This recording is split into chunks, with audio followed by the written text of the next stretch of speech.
Graça e paz, igreja. Amém. Para mim é motivo de grande alegria, mais uma vez, estar pregando a palavra do Senhor. Quero, em primeiro lugar, louvar a Deus pela oportunidade concedida e também publicamente externar a minha eterna gratidão ao amado pastor Carlos e à sua esposa pela confiança nessa noite. Amém? Glória a Deus. Estou feliz também, não é, por algumas amigas, visitantes, né? A irmã Lu ali, que é nossa vizinha, juntamente com a sua filha. Fiquei muito feliz de vê-la aqui. A irmã Renata, meu Deus do céu, quantos anos, né? Tivemos o prazer de reencontrá-la. Foi morar lá perto de casa, a gente já trouxe para a igreja, né, pastor? Que a gente é uma bênção de Jesus, a irmã Renata. Estou muito feliz pela presença de vocês aqui. Amém? Quanto à igreja, muito obrigado por me receber, tá certo? Com o tempo, nós vamos aí nos conhecendo cada vez mais e mais.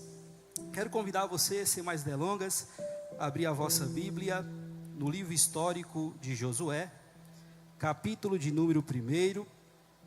Iremos ler os versículos 6, 7, 8 e 9.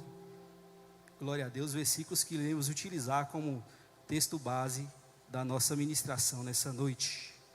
Glória a Deus. Livro histórico de Josué, capítulo de número 1, versículos de número 6, 7, 8 e 9.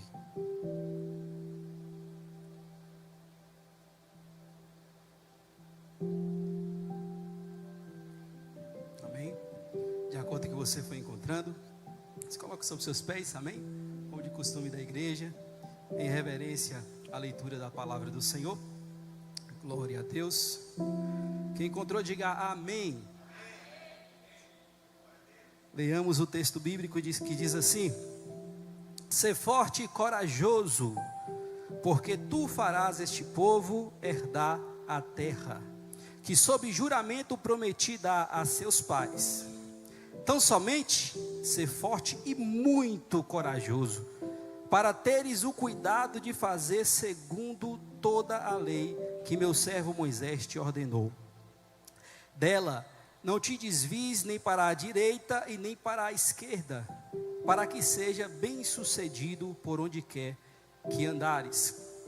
Não cesses de falar deste livro de lei, antes medita nele dia e noite, para que tenha cuidado de fazer segundo tudo quanto nele está escrito.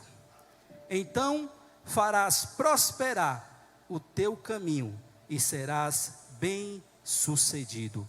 Não te mandei eu? Ser forte e corajoso.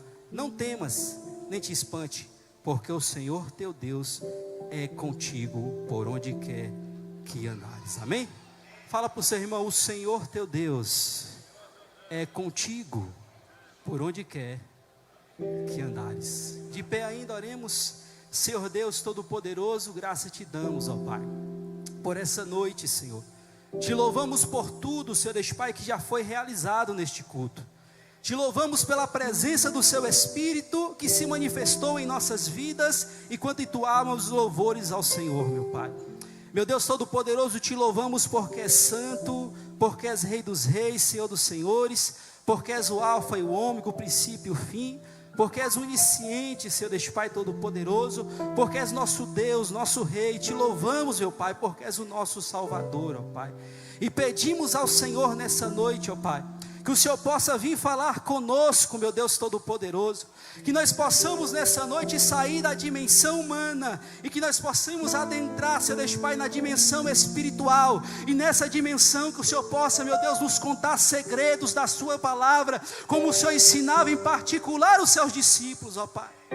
E que venhamos sair daqui renovados, transformados, fortalecidos para a honra, glória e louvor do nome do Senhor Jesus. É isso que pedimos em nome de Jesus. Amém e amém. Tome o seu assento nessa noite, glorificando o nome do Senhor Jesus Cristo.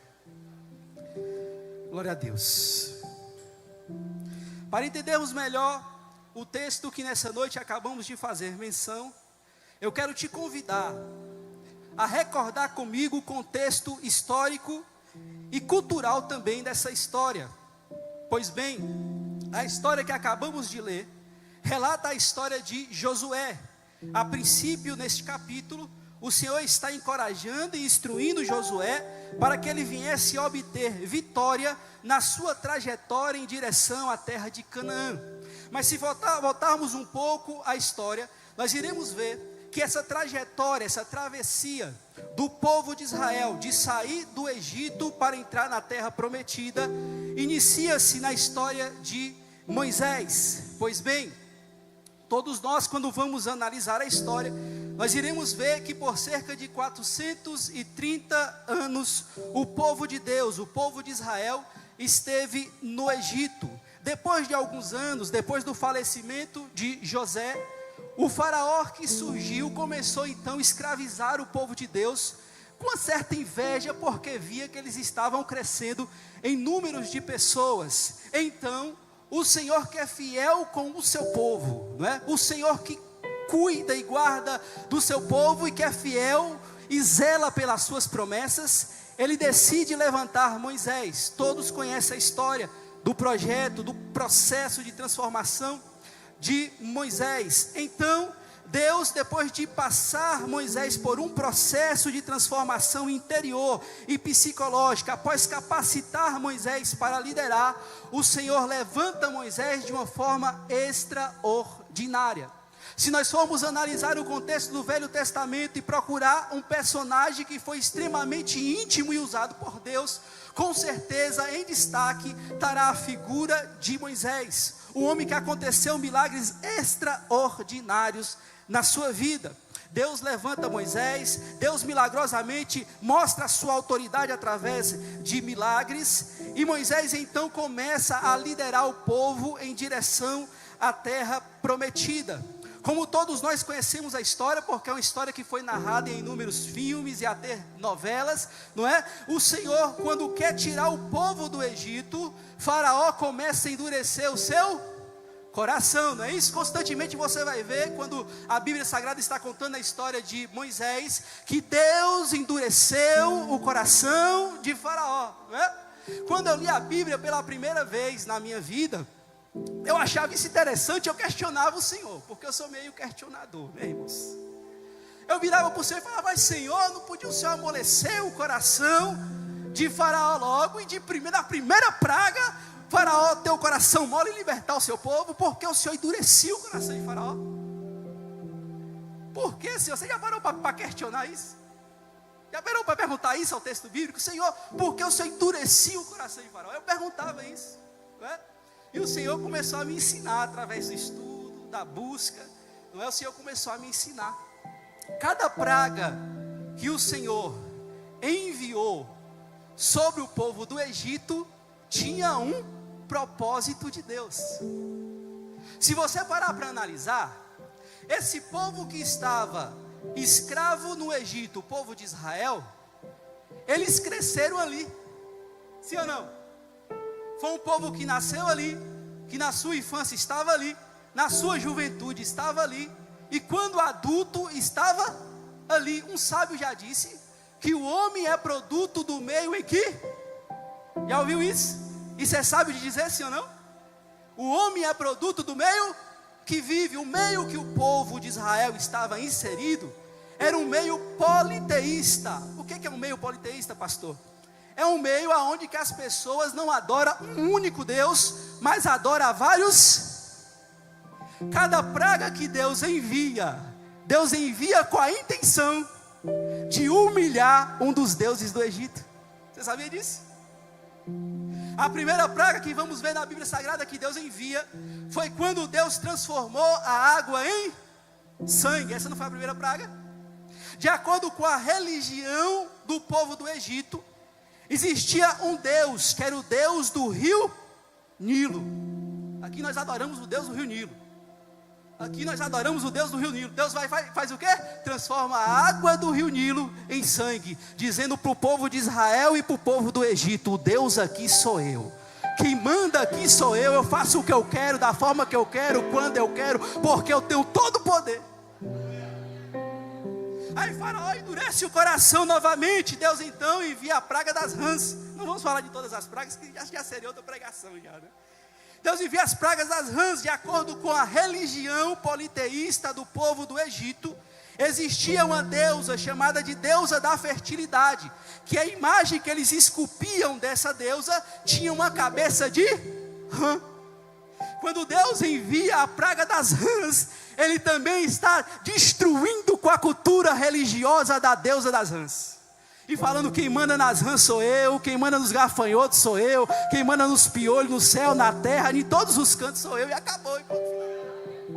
E se você for analisar esse contexto das pragas, cada praga terá um Deus que Deus desbancou, que Deus destronou na cultura religiosa egípcia. Pois bem, de Moisés então, depois das pragas, Faraó decide libertar o povo, para nós sermos mais rápidos, né, na nossa ministração.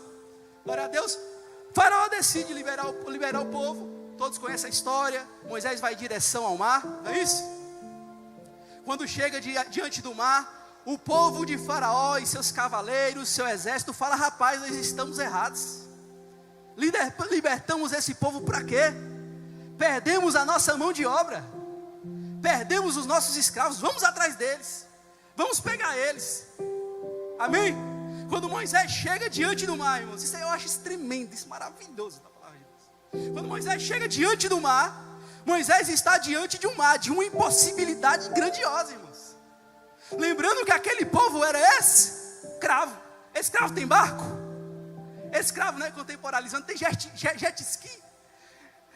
Escravo não tem modernidade nenhuma, irmãos. Eles eram escravos diante do mar vermelho, e atrás dele estava Faraó e seus soldados, rodeando eles por todos os lados. Eu conjecturo que estava Moisés e o povo. Olhava para um lado, está vindo o povo de Faraó. Olhava para o outro, estava vindo o povo de Faraó. Olhava para trás, estava vindo o povo de Faraó. Olhava para frente o mar. Glória a Deus. Eles estavam encurralados. Se tivesse uma palavra para descrever aquele momento, com certeza seria impossibilidade, sem saída. Já não sei mais o que faço, já não sei a saída que eu tenho que arrumar. Eles estavam em uma situação de impossibilidade, mas com eles estava o Deus de Israel. Eu quero começar a profetizar da parte de Deus. É quarta-feira profética. Eu não sei como você entrou aqui. Talvez você já bateu em várias portas, olhou para os 4 lados e aparentemente não tem saída, mas o Senhor te trouxe nessa noite para te falar: ei, não olha para o tamanho do seu problema, olha para o tamanho do seu Deus. Não olha para o tamanho da adversidade, olha para o tamanho do seu Deus. Ei, eu vou profetizar e quem for de Deus vai pegar aqui, amém, irmãos? O seu momento não define o seu futuro.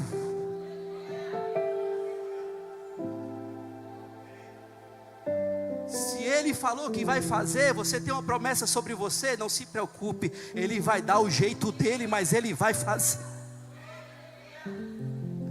O povo estava encurralado, mas sobre o povo tinha uma. Quem tem promessa de Deus aqui? É pedagógico. Minha esposa não gosta que eu faça isso não, né, irmãos? Aí vira para o seu irmão e fala assim: irmão, não se preocupa com o problema, você tem promessa de Deus. Oh, aleluia! Você tem promessa de Deus. Outra coisa que eu acho interessante, o Espírito Santo de Deus está ministrando, vamos pela direção do Espírito Santo de Deus. Amém? Que o vento que abriu o mar foi do ocidente para o oriente, se não me engano, foi? Do ocidente para o... Moisés estava no ocidente, amém? E o fim do mar era no oriente. O mar abriu do oriente para o... Eu vou olhar melhor as direções, mas foi isso mesmo. Do oriente para o... Então o mar, ele não abriu da onde que Moisés estava para trás. Abriu de trás.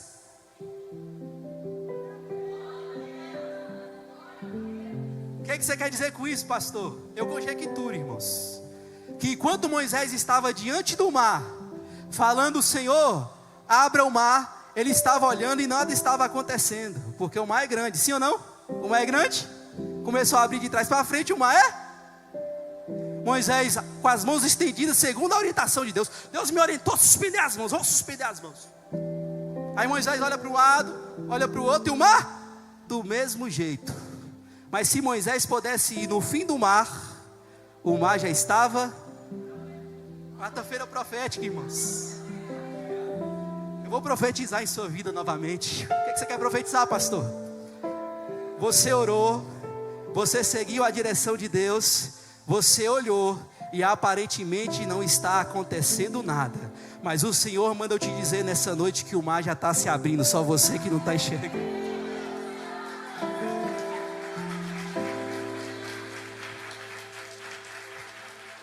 Já ouviu aquele trecho daquele louvor? Que o cantor canta assim: não é porque Deus está em silêncio que Ele não está trabalhando. Mais uma vez, fala para o seu irmão, você vai ser profeta, é noite profética, profetiza, fala, irmão, Deus está trabalhando no silêncio. Descansa o seu coração. Daqui a pouco você vai passar no meio do mar com os pés enxutos, glorificando o nome do Deus do exército.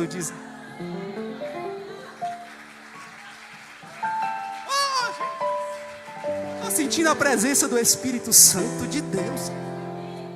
Glória a Deus, aleluia. Pois bem, Moisés sai, inúmeros milagres acontecem, o mar se abre, a água da rocha, recebe as tábuas da lei, o povo faz bezerro de ouro. Depois de 2 anos, quantos anos? Depois de 2 anos está Moisés prestes a entrar com o povo na terra prometida. Vou pegar o celular que eu converso, irmãos. Jesus. Deixa eu pegar aqui para ficar atento no horário. Amém? 2 anos depois está Moisés diante da terra prometida. 2 anos, irmãos. Levou 40 anos para entrar, mas com 2 anos já estava na porta da terra prometida. Já estava lá. Moisés prepara 12 espias. Quantos? Para mapear, né? Para mapear a terra. Fazer um mapa, né? Isso aí tudo é mistério e é profético, né? Para fazer o mapa. Dos 12 espias que foram e ficaram lá por cerca de 40 dias, 2 dos espias voltam com fé, com vigor, com energia. Moisés pergunta: e aí, Josué, como é que foi lá? Rapaz, vou te falar, o negócio não é bom. Lá mana leite e mel, realmente. Eu vou morar lá. E você, Caleb? Rapaz, já escolhi até a região que minha família vai se instalar. Em contrapartida, os 10 demais espias, quem me ouve, amém? Os 10 demais espias, irmãos, vêm com relatório negativo. Tem gigante, a terra está engolindo o povo, tem impossibilidade, tem dificuldade. E já começa a murmurar: Moisés, você trouxe nós para morrer no deserto. Antes até a gente ter ficado lá do Egito mesmo, era melhor. Coisa ruim é andar perto de pessoa negativa, né, irmãos? Amém? Coisa boa é andar com o pessoal da promessa que é cheio de fé. É isso aí? Amém? Mas infelizmente, irmãos, o medo se espalhou entre o povo, porque o povo não estava olhando para o tamanho do seu Deus, mas para o tamanho da impossibilidade. Pega essa chave aqui. Quer ter vitória? Para de olhar para o tamanho da impossibilidade. Ou melhor, olha até para a impossibilidade. Amém? Quando você olhar para a impossibilidade, você vai ver um triângulo, irmão, um negócio imenso. Mas quando você levantar os seus olhos e olhar para o tamanho do seu Deus, você vai falar: como é pequena a impossibilidade. Olhe para o tamanho do seu Deus. Pois bem, o povo não entra na terra prometida. O Senhor fere eles e mata todos eles no deserto. Permite que eles morrem no deserto, não entra na terra prometida. E quando entra na terra prometida, só entra Caleb e Josué, daquele povo que estava lá. Vale a pena ter fé e ser fiel a Deus. Vale a pena. Glória a Deus, Deus é fiel. Pois bem, depois então começa a história de Josué. Moisés morre e quem tem que assumir, amém, a liderança do povo de Israel é Josué. Josué vai liderar o povo com obediência e sabedoria. E depois de algum tempo, depois de vencer todo um processo, vencer Jericó, vencer as muralhas, atravessar o Jordão, vencer Ai, depois de vencer todo um processo, eles herdam a terra prometida. Amém? Agora eu quero que você entenda uma coisa para a gente entrar na mensagem. Eu não entrei na mensagem ainda não, pessoal. Amém? Não entrei não. Deus tem muita coisa para falar com você aqui hoje. Eu estou cheio de Deus, irmão, para entregar os mistérios. Amém? Moisés e Josué, eles são tipos de Jesus Cristo. A história de Moisés e a história de Josué tipifica a vinda do Messias. Amém ou não amém? Glória a Deus. Na teologia, nós temos uma matéria que chama tipologia bíblica, estudo dos tipos, onde que nós vamos analisar essa forma de transmissão de mistérios de Deus ao povo através dos tipos. Amém? Para exemplificar o que é um tipo, eu quero contar a vocês a história de Noé rapidamente. Amém? Noé constrói uma arca, não foi assim? Não foi assim? Deus julga o povo e envia sobre aquele povo que estava pecaminoso, que não estava agradando a Deus. Deus envia o dilúvio, sim ou não? Quem estava dentro da arca, Noé e sua família, eles são salvos por causa da arca. O julgamento de Deus não atingiu quem estava dentro da arca. A arca que salvou a família de Noé é um tipo de Jesus Cristo. Assim como a arca salvou a família de Noé, Jesus Cristo na cruz do Calvário salvou eu e você e nos impediu de morrer junto com os injustos. Outro tipo, no contexto do Velho Testamento, é o Cordeiro Pascal, que é relatado em Êxodo 12. Quem não se lembra que antes do povo sair do Egito, não foi assim? Deus ordenou que Moisés falasse com o povo, que pegasse um cordeiro, sem mancha, sem mácula, matasse esse cordeiro, pegasse o sangue do cordeiro e passasse nos umbrais das portas, para quando a morte passasse procurando as casas para matar os primogênitos, aquele que tinha o sangue do cordeiro não iria morrer o primogênito. O cordeiro também é um tipo de Cristo, é uma mensagem profética que profetiza acerca do que haveria de acontecer com Jesus Cristo. Jesus Cristo também, através do seu sangue, amém? Nos salvou da morte, nos salvou do inferno. Era para nós padecer eternamente, mas Ele nos marcou com o seu sangue, assim como aqueles umbrais de portas foram marcadas, e por isso um dia eu e você estaremos reinando com Ele na glória.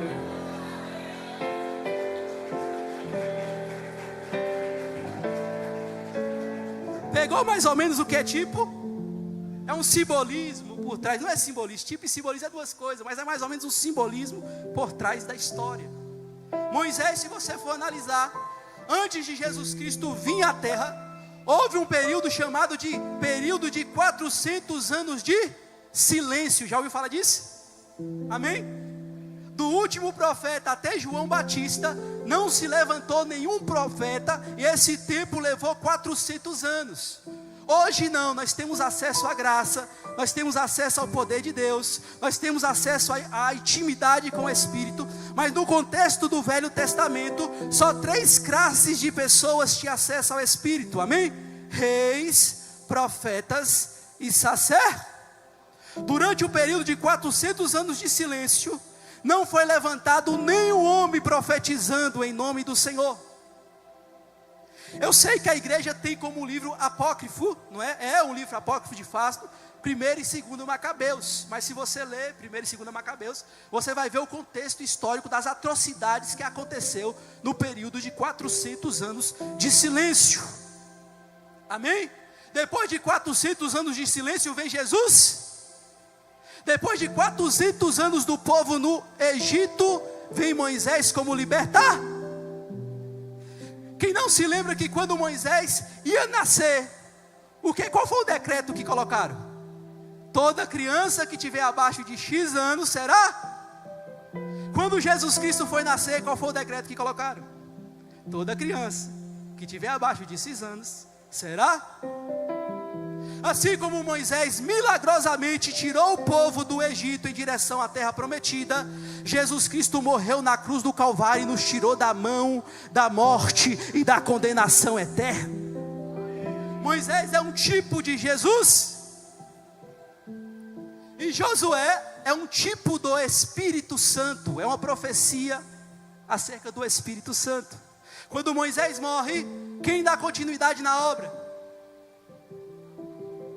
Quem não se lembra de quando Jesus Cristo falou: eu preciso ir para o Pai, porque se eu não for, o Consolador não.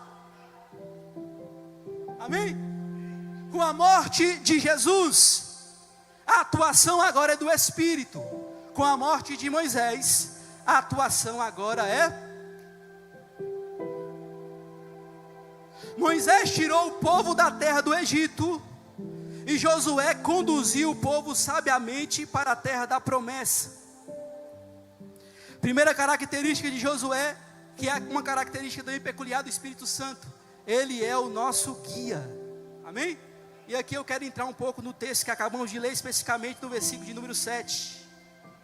Amém ou não amém? Josué é um tipo do Espírito Santo. Olha o que Deus diz a Josué, no versículo 7. Tão somente ser forte e muito corajoso, para teres cuidado de fazer segundo toda a lei que meu servo Moisés te ordenou. A parte A do versículo, quando nós lemos para ele, olha só: tão somente ser forte e muito corajoso. Quando eu li esse versículo, eu olhava para esse versículo e eu falava assim: rapaz, Deus está mandando Josué ir para cima e quebrar tudo. Vai, Josué, você é forte, pega a espada, arranca a espada e começa a dar a espada do povo, vai para cima e deixa o pau quebrar, Josué. Eu pensava que era assim, irmãos, amém? Mas se você analisar a parte B do versículo, olha o que o Senhor diz: tão somente ser forte e muito corajoso, para quê? A gente pergunta o versículo: para quê? Para teres cuidado de fazer segundo toda a lei que meu servo Moisés te ordenou. Deus não falou: Josué, seja forte e corajoso, entre com a espada e quebra tudo. Ele falou: seja forte e corajoso, para ouvir o que eu te oriento, e seguir à risca o que eu estou mandando você fazer. Amém? Isso vai para alguma pessoa aqui nessa noite, amém? Forte e corajoso não é quem fala: ela não vai me humilhar, eu vou fazer um barraco. Forte e corajoso é quem ouve o Senhor e fala: o Senhor falou para mim ser manso, eu vou calmar, e através do meu exemplo eu vou salvar essa alma para Jesus. Amém? Tem um pregador muito antigo, irmãos, que ele diz que nós temos, ao ministrar a palavra, nós temos que ser firmes como o ferro e flexível como a borracha. Eu gosto disso. Firme na doutrina, na exegese bíblica, não é? No contexto do texto, mas também temos que ser flexíveis de acordo com o Espírito. Eu quero contar um testemunho, amém? Há um tempo atrás, irmãos, eu comprei uma bicicleta. Não é? Porque eu queria perder uns quilos, ficar melhor com a pressão e tal. Aí todo dia de noite eu dava uma pedalada, botava um fone no ouvido e ouvindo uma mensagem, um louvor. Parava numa pracinha que tem lá perto de casa e ia fazer isso, né? Para ficar bonitão para a esposa, né? Cuidando do templo do Espírito Santo. É um trabalho de prevenção. Mas infelizmente um belo dia aparecem dois cidadãos. Um com a arma e o outro com um punhal. Amém? Bora, passa tio, né? Até eu me senti velho, né? Eles ficavam, bora coroa. Eu falei, caramba, bicho, coroa. A idade chegou, eu nem sentia. Bora coroa, não é? Só que, infelizmente, irmão, quando eu era muito novo, quando eu era criança, quando eu trabalhava com vendas na rua, tinha 3 garotos que me roubavam. Eu tenho meio que um trauma disso, porque eu ficava com muita raiva e não fazia nada. Aí quando eles me roubaram, por eu ter um conhecimento no bairro, né, pelo trabalho que a gente faz, rapidamente eu descobri quem foi. A pessoa passava ombro com ombro comigo e não sabia que ele tinha me roubado, irmãos. Imagina você, como você ia ficar? Aí tinha hora que o diabo cutucava, eu falava, ô Jesus, amarrar em uma árvore, dá-lhe uma pancada, Jesus. Aí o Espírito Santo chegou no meu coração, falou, não é por aí não, meu filho. Eu lembro até hoje, irmãos, uma oração que eu fiz. Eu falei, pai, a partir de hoje eu não vou deixar a ira entrar no meu coração pela vida dele. Eu quero que ele morra. Calma, irmãos, espera. Eu quero que ele morra para o mundo e viva para o Senhor.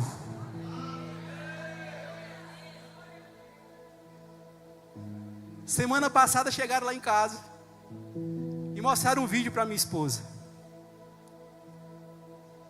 Já estava há 3 dias querendo se matar. Entrou na igreja arrancando os brincos, chorando em prantos e falando, eu quero esse Jesus que ele vinha transformar.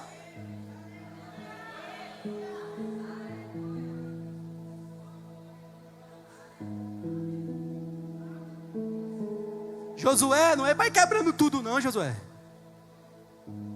É para ouvir a minha orientação e seguir. Jesus Cristo disse, os mansos herdarão a terra. Não deixa nada tirar você do caminho da vitória, não. Amém? Deixa eu ver a hora que, senão nós pregamos outro dia, o restante da mensagem. Falta 10 minutinhos, dá para pregar ainda. Josué é um tipo do Espírito Santo. Amém? Qual é a função de Josué? É vencer as fortalezas, não é isso? Através da orientação de Deus, e fazer com que o povo entre na terra prometida e tome posse da promessa de... Mas para entrar na terra prometida tinha repita comigo, fortalezas. O tema da mensagem nessa noite é vencendo as fortalezas. Josué foi quem direcionou o povo para vencer as fortalezas e entrar na terra prometida, sim ou não? O Espírito Santo é quem nos orienta para vencermos as nossas fortalezas e entrarmos na terra prometida. Mas uma observação: a fortaleza não é aquela amiga de coleguinha de trabalho fuxiqueira, não, né? Ela não. A fortaleza, as nossas fortalezas, amém? Elas não são físicas. Toda fortaleza física tem uma correspondente interior e espiritual. Aprenda isso. Amém? Toda fortaleza física tem uma correspondente interior e espiritual. Assim como Josué orientou o povo para vencer as fortalezas e entrar na terra prometida, o Espírito Santo tem a função de nos orientar, nos direcionar para entrarmos na terra prometida. Talvez a sua terra prometida não é Canaã. Talvez a sua terra prometida é aquela formação que Deus te prometeu, você lembra? Talvez a sua terra prometida é aquela casa maravilhosa que o Senhor falou que você teria. Talvez a terra prometida é aquele esposo que o Senhor falou, vai levar café da manhã na cama. E já passou anos e passou anos, e você não achou o príncipe encantado. Você ainda não quer uma coisa ruim, não é? Mas a promessa não se cumpriu, você ainda continua morando de aluguel. Você ainda não conseguiu terminar a faculdade. E muitas das vezes você projeta a culpa em diversas coisas. Ah não, isso é por causa de fulano, mecanismo de proteção. Isso é por causa de ciclano, amém? Mas para você vencer as fortalezas exteriores, primeiro você tem que vencer as fortalezas interiores. Se você não vencer as fortalezas interiores, jamais você vencerá a fortaleza exterior. Eu separei aqui 3 tipos de fortaleza. Estou olhando para o relógio, irmão, estou dentro da hora ainda. Primeiro tipo de fortaleza, fortalezas emocionais. Exemplo: medo, rejeição, trauma, mágoa, tristeza profunda, complexo de inferioridade. Tudo isso afeta você de chegar no objetivo que Deus quer. Existem também fortalezas mentais. Exemplos: crenças limitantes, pensamentos negativos, orgulho intelectual, incredulidade e religiosidade. E quanto a fortalezas mentais, eu quero dar alguns exemplos, contar algumas histórias, olhando no relógio. Glória a Deus. Crenças limitantes. Glória a Deus. O que é uma crença limitante, pastor? É aquele pensamento que você fala assim, ó, para você mesmo: ah não, todo mundo pode, mas eu não, né? Ah não, aquele carro é para ciclano, mas para mim não é não. Aquele galegão, sarado, os olhos azuis, nada contra os morenos, né? E as morenas, não é para mim não, não é não, é para fulana. Isso são crenças limitantes. Glória a Deus. Um dia eu ouvi uma história de 2 homens. Quantos homens? Olha como as crenças limitantes, irmão, impedem você de viver a promessa de Deus. Olha só. Primeiro, uma empresa americana enviou um deles para a África. Uma empresa de calçados. Chegando lá, esse homem olhou o povo e falou: rapaz, esse negócio aqui é estreito, todo mundo anda descalço, ninguém aqui usa sapato. Olha a crença que ele tinha, né? O pensamento, a mentalidade dele. Então ele liga para a empresa e fala: rapaz, me manda de volta, eu não quero saber mais disso, eu quero voltar para a minha cidade. E outra, me demite, não quero ficar mais na empresa não. Vocês desculpe pela expressão, vocês me enrolaram, né? Em contrapartida, o outro que foi enviado depois dele, quando chegou na África, olha a mentalidade, irmãos: rapaz, aqui ninguém usa sapato. Ligou para a empresa: moço, pode providenciar uns 4, 5, 10, 20 caminhão de sapato. Sabe por quê? Porque aqui ninguém usa sapato. Eu vou vender sapato até dizer chega. Qual era a diferença do primeiro para o segundo? Uma crença limitante. Muitas das vezes o que está impedindo você de tomar posse da sua vitória não é porque você nasceu lá no bairrozinho, da cidadezinha mais pequena, mais pobrezinha, não. É a sua crença limitante. E você precisa retirar ela da sua cabeça. Glória a Deus, louvado seja o nome do Senhor Jesus Cristo. Deixa eu ver o horário, eu quero dar outro exemplo acerca de fortalezas mentais. O orgulho intelectual. Eu tive um exemplo pessoal mesmo acerca do orgulho intelectual. O que é orgulho intelectual, pastor? É você se achar. Aí já não é aquela pessoa que tomou posse da vitória, que se formou, não. É aquele que se formou e se acha melhor que todo mundo. Quer passar o conhecimento dele na face de todo mundo, né? Ah, sou melhor, sou o cara, né? Eu tive um tio que ele foi para o Chile estudar. Aí teve a ditadura militar. O Chile queria deportar ele para o Brasil novamente, queria mandar ele para o Brasil novamente. Amém, irmãos? O Brasil não aceitou meu tio. E ele foi exilado político na Suíça. Lugar ruim, né, irmão, para mandar, né? Foi parar na Suíça, meu tio. Lá ele se formou em sociologia. Ele fez mestrado em sociologia. Ele fez doutorado em sociologia. E ele retornou para o Brasil. Quando ele retornou para o Brasil, ele era professor da USP. O pastor conhece a USP em São Paulo, né? A USP, uma das melhores universidades. Para você estudar na USP é difícil, irmãos. Imagina para você ser um professor.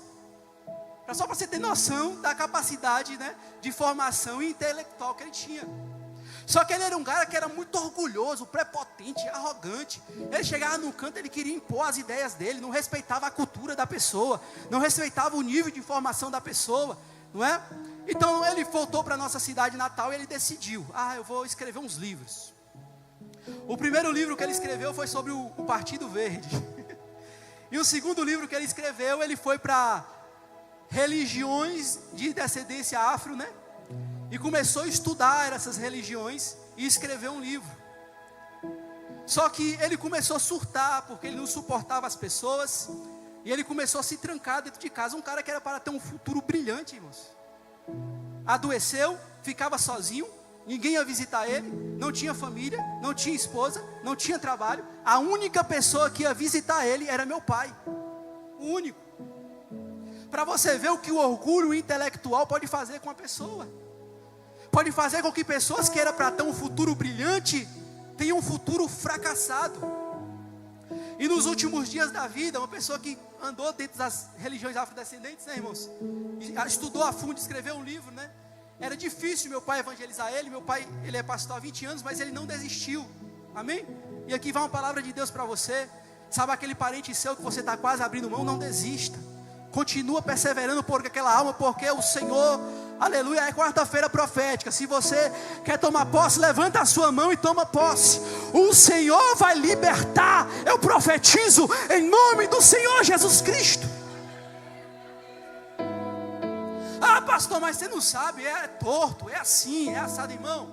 Meu tio, além de ser torto, ele era intelectual. Uma coisa, não tem um preconceito nenhum, mas uma coisa é você evangelizar uma pessoa que tem um nível cultural menor, e outra coisa é você evangelizar uma pessoa intelectual. É mais difícil ainda de se converter. Era uma situação quase impossível. Mas meu pai conta que quando ele estava no leito do hospital, meu pai falou: Zé Mário, sabe esse Deus que eu sempre falei com você? Provavelmente você vai partir agora. E como eu falei a vida toda para você, se você aceitar Ele, você vai morar no lugar de glória. Você quer aceitar Jesus? Ele já não falava mais, ele já não andava mais. Meu pai virou para ele e falou: se você quer aceitar a Jesus, balança a sua cabeça falando que sim. E quando meu pai olhou, as lágrimas estavam escorrendo dos seus olhos. Ele balançando a cabeça, falando: eu quero esse Jesus. Espírito Santo de Deus, eu sinto a graça de Deus para falar isso mais uma vez. Vai vir para a casa do Senhor. Parece que está afastando, parece que está ficando cada dia pior, mas Ele não está ficando cada dia pior. Diz o Senhor: Ele está no meu processo. Ai, Jesus. Está perdido, mas tem promessa. Está perdido, mas eu estou cuidando, eu vou salvar na hora certa. Oh, se coloca sobre os seus pés, que eu acho que já foi a minha hora embora. Amém? Com a permissão do pastor, já é 10 fechado. Eu quero fazer só uma oração. Amém? 2 minutinhos no máximo. Feche os seus olhos.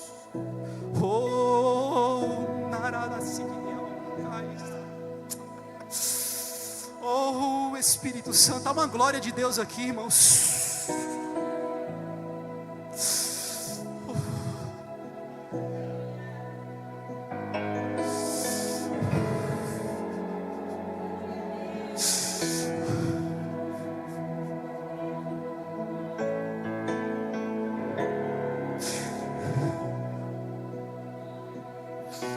Jesus, receba o que eu estou sentindo nessa noite. Receba o renovo.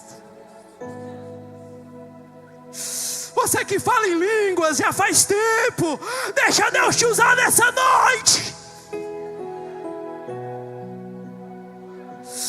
Oh, Espírito Santo de Deus,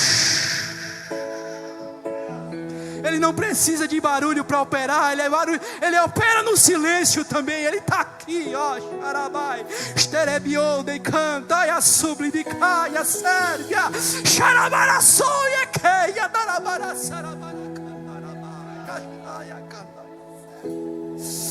Oh, rabara, sarabai.